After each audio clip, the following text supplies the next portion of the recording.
ખ્યાતિ હોસ્પિટલના એક પછી એક કાળા કારનામાનો ભાંડાફોડ થઈ રહ્યો છે। પાપ છાપરે ચડીને પોકારી રહ્યું છે અને વધુ એક કુખ્યાત કારનામું સામે આવ્યું છે। આ કુખ્યાત ખ્યાતિ હોસ્પિટલનું અમદાવાદના શાહીબાગ વિસ્તારમાં પણ એક વ્યક્તિને ટાર્ગેટ કર્યો હતો, એક વ્યક્તિને બકરો બનાવાયો હતો।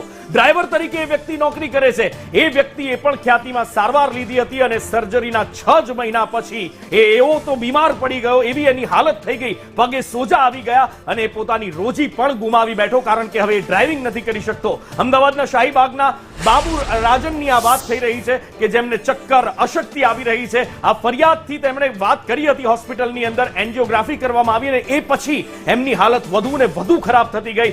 બાબુભાઈ સંપૂર્ણ રીતે અત્યારે પથારીવશ થઈ ગયા છે। એમનું ઘર ચાલે કેવી રીતે એ સવાલ છે। પરિવાર નિરાધાર બની ગયો છે અને એની પાછળ પણ પાપ આ કુખ્યાત ખ્યાતિ હોસ્પિટલનું જ છે। આવા તો અનેક બાબુ રાજન હશે કે જેના માટે જ આ તે સંદેશ ન્યૂઝ જે છે તે હલ્લાબોલ કરી રહ્યું છે અને સંદેશ ન્યૂઝ પર તમામ લોકોને કહી રહ્યું છે કે જો તમે પણ ખ્યાતિ હોસ્પિટલનો ભોગ બન્યા છો તો સંદેશ ન્યૂઝને કોલ કરો।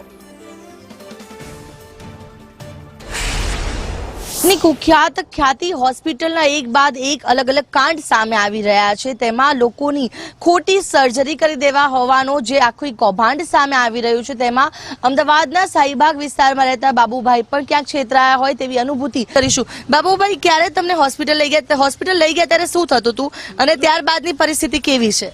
હું હોસ્પિટલ ગયો ત્યારે મને ખાલી ચક્કર આવતા હતા, બસ બીજું કંઈ થતું નહોતું અને મને લઈ ગયા એટલે કે તમારે એન્જિયોગ્રાફી કરાવવી પડશે। એન્જિયોગ્રાફી કરાવી અને પછી તાત્કાલિક મને કે બીજા મને કે ઓપરેશનમાં તમારે ઓપરેશન કરો, બધી નસો બ્લોક છે। પછી મને હોશ જ નતા। પછી મારી બધી તમારી પાસે આયુષ્માન કાર્ડ હતું જ્યારે તમે ગયા હોસ્પિટલ ત્યારે આયુષ્માન કાર્ડ નહોતું। એ લોકો ઓટોમેટિક આયુષ્માન કાર્ડ બની ગયું મારું।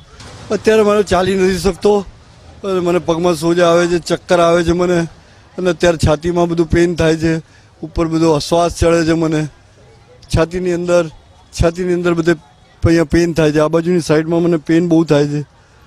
એ બધી પરિસ્થિતિ છે અત્યારે મારી, અને અત્યારે મારા ઘરમાં કોઈ વ્યવસાય કરવાવાળું છે નહીં।